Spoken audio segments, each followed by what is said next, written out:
Good, happy Thursday evening, February 18, 2021. I'm Riley King, and welcome to this Thursday evening edition of the Riley King Newscast, right here on the Riley King Network.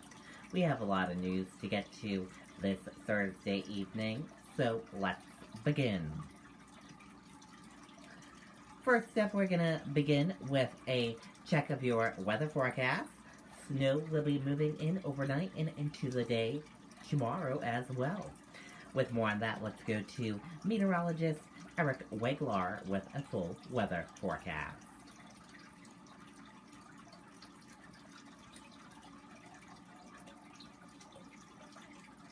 Thanks for clicking the WMU.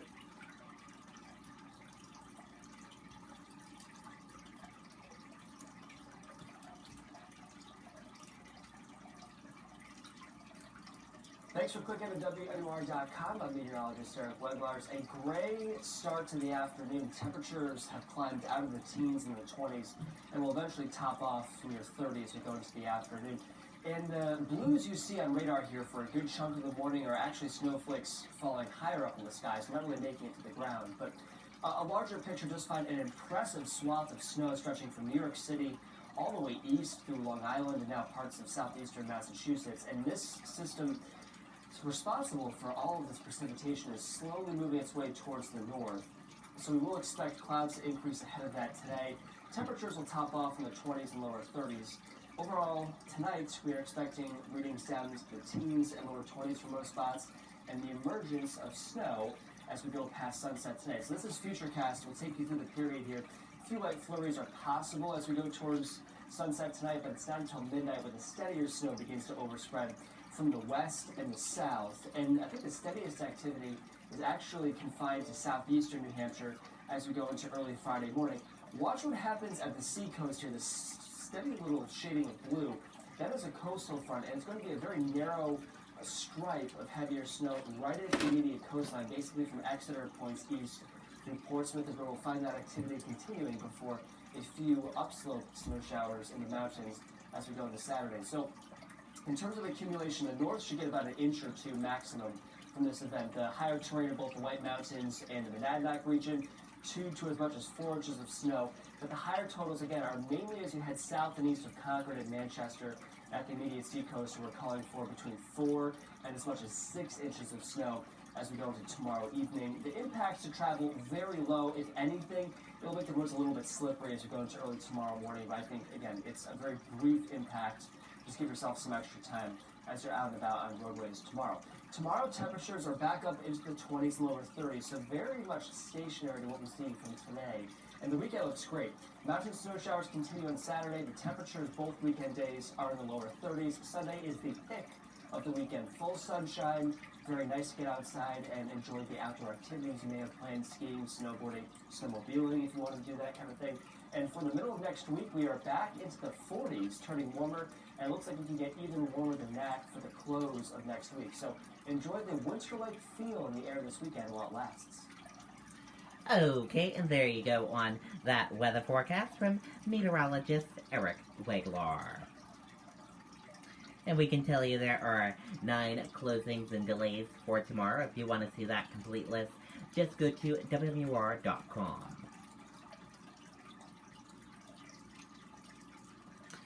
And now let's take a look at your traffic this evening and see how the traffic is looking like this evening. And here's a look at the traffic map this evening. In Henniker, you're seeing smooth sailing. Hopkinton, smooth sailing. Bow, Pembroke, and Concord, all smooth sailing with a traffic issue. Boston, smooth sailing. Chichester, smooth sailing with some medium paced traffic. Epsom, smooth sailing with some medium and slow paced traffic. Northwood, smooth sailing with some medium and slow paced traffic. And Lee, smooth sailing with some medium and slow paced traffic. And that traffic issue for you, delays of 2 minutes and delays increasing on US 3 northbound between New Hampshire 3A Main Street and Water Street, and US 202 Main Street. Average speed is 15 miles per hour. And then Rochester, you're seeing some smooth sailing. Durham, smooth sailing with some medium-paced traffic. Somerset, smooth sailing. Dover, smooth sailing with some medium and slow-paced traffic. Newington, smooth sailing. And Portsmouth, smooth sailing with some medium and slow-paced traffic. Portsmouth into Maine, smooth sailing with some medium and slow-paced traffic as well. And you got delays of 4 minutes on Route 9 eastbound between New Hampshire 108 and New Hampshire 16A High Street. Average speed is 15 miles per hour. And then Rye, some medium and slow-paced traffic. Northampton, medium-paced traffic. Hampton, medium and slow-paced traffic. And Seabrook, medium and slow-paced traffic as well into the border of Massachusetts. 101, all smooth sailing on 101. And then Hooksett and Manchester area, you're seeing some smooth sailing. A lot of traffic issues in the Manchester area right now. Bedford, some medium and slow-paced traffic. Amherst, smooth sailing. Milford, some medium and slow-paced traffic with some smooth sailing. Manchester, Merrimack, Nashua into the border of Massachusetts, all smooth sailing with some medium and slow-paced traffic around the Nashua area. Nashua, Milford, medium and slow-paced traffic. Manchester, Derry, Londonderry, Windham, Salem into the border of Massachusetts, medium and slow-paced traffic with some smooth sailing. And here's a live view of I-293 south at exit 1, mile marker 1.4 in Manchester. Manchester traffic in is provided by New Hampshire DOT. And that is a look at your evening ride this evening. And now let's take a look at your COVID-19 New Hampshire numbers right now. And here's a look at those COVID-19 New Hampshire numbers for all of you. There are 71,965 number of people in New Hampshire have tested positive for COVID-19.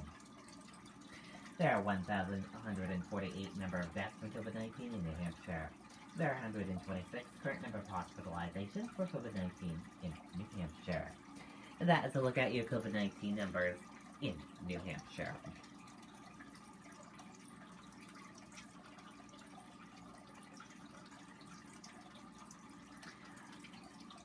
"12 more Granite Staters die of COVID-19. Hospitalizations increase." Let's take a listen to that video from WMUR News 9. Homeowners, this incredible tip is just for you. If you owe less than $331,000, New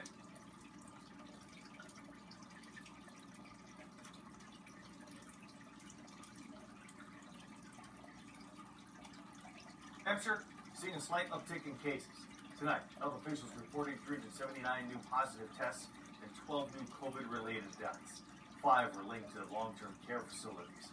The state also adding 421 COVID cases from November through January, found while reviewing old data. Active cases now standing at 3,372 with 126 people in the hospital. Okay, and there you go on that video and that report.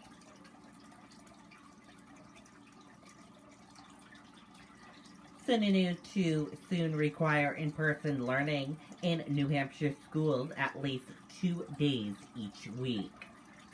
Order will take effect on March 8th. Let's take a listen to that video.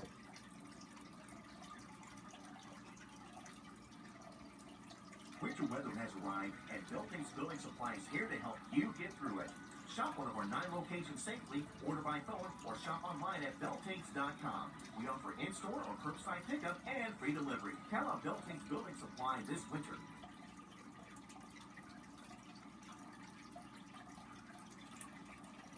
The second issue that I want to talk about before we open up for questions really builds on, I think, a lot of the aggressive, proactive measures that the Department of Health and Human Services is taking around behavioral health and mental health for children. So on March 16th, a year ago, it's unbelievable to think that we're almost a year into this whole pandemic. On March 16th, 2020, the state did make a very tough decision of bringing all schools remote. And then, as folks know, Dr. Chan and his team created a great set of guidance documents that allowed schools some flexibility, and that every school's a little bit different, so that they could come back to fully in-person or a hybrid model of learning, or even be remote if they so chose. And what we found is that about 60% of the schools, just shy of 60% of the schools in the state, have some sort of hybrid model. The kids are at least coming in a few days a week, which is great.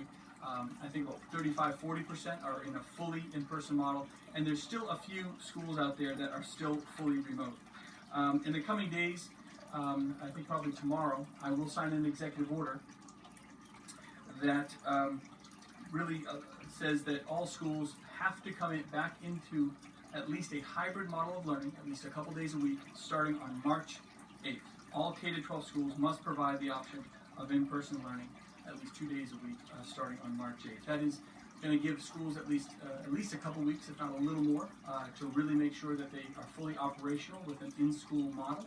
Hopefully, and I believe most schools that are even fully remote have been gearing up and preparing for this. I think they know that at some point in the spring that everyone had to open up and provide this model. It isn't just so the kids come back and have a more fuller, robust learning model. It really is for the behavioral and mental health, the isolation issues that so many of our students have been bearing with. We see that number of kids in our emergency rooms waiting for a bed to get evaluated and work through the community mental health system or other opportunities that they can have to deal with a lot of these issues. But there's no doubt that the issues have been vastly exacerbated by COVID, and there's no doubt that allowing these kids, everyone across the state, to be in an in-person model is going to have beneficial effects for these children.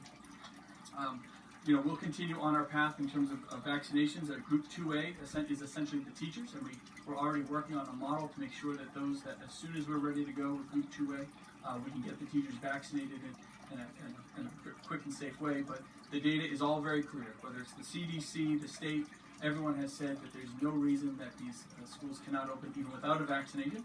And the model has been borne out time and time again. And a big thank you. I just want to take a moment and say a big thank you to all the teachers and the administrators who have made those sacrifices, who have changed their traditional model of education to make sure that they can stay open in some way. It is those individuals, those schools who have really provided a model of success for others to look to and copy to. And if you have any questions about how to do it, chances are the district right next to you is already doing it. So pick up the phone and talk to those folks. And we have a great collaboration amongst our superintendents and our school boards. So there's no reason that this can't be done. It can be done very successfully, and we're giving schools about 2 weeks or so to actually make it happen. So it can be a hybrid model. It doesn't have to be 5 days a week, but it has to be at least a couple days a week to get some eyes on these kids, get that personal relationship reestablished between students and their teachers, which can really benefit the child and the kids in so many different ways. Okay, and there you go on that video and that report.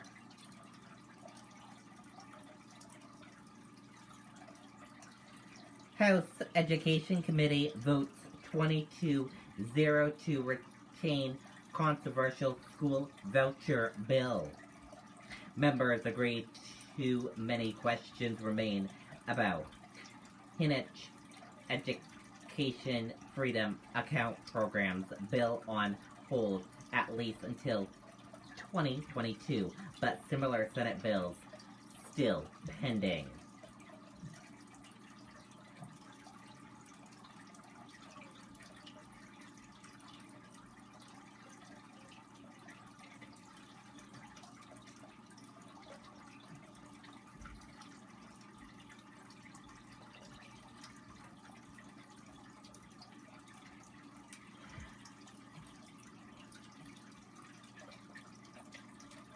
Gun scares neighbors. Manchester man arrested. A Manchester man was arrested and jailed on 2 felony charges Wednesday after neighbors said they were frightened by a rifle he was carrying, Manchester police said. And the voucher bill hits a roadblock in House panel. In a surprise move, a House committee voted Thursday to put off till early 2020, acting on a signature Republican initiative to award parents with Freedom Scholarships if they send their children to a private, religious, homeschool, or public schools outside of their hometown.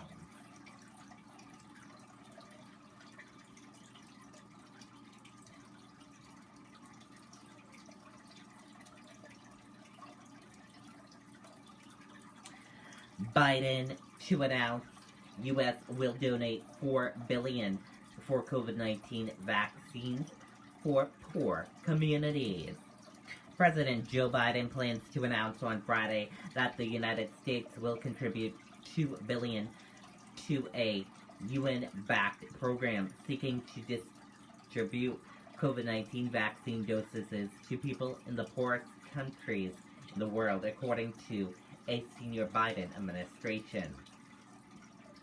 And that does it for this evening edition of the Riley King Newscast right here on the Riley King Network. I hope you all have a great rest of your Thursday evening, and I'll be back here tomorrow for another newscast. I'll have news report coming up in a little bit. Good night and goodbye, everyone.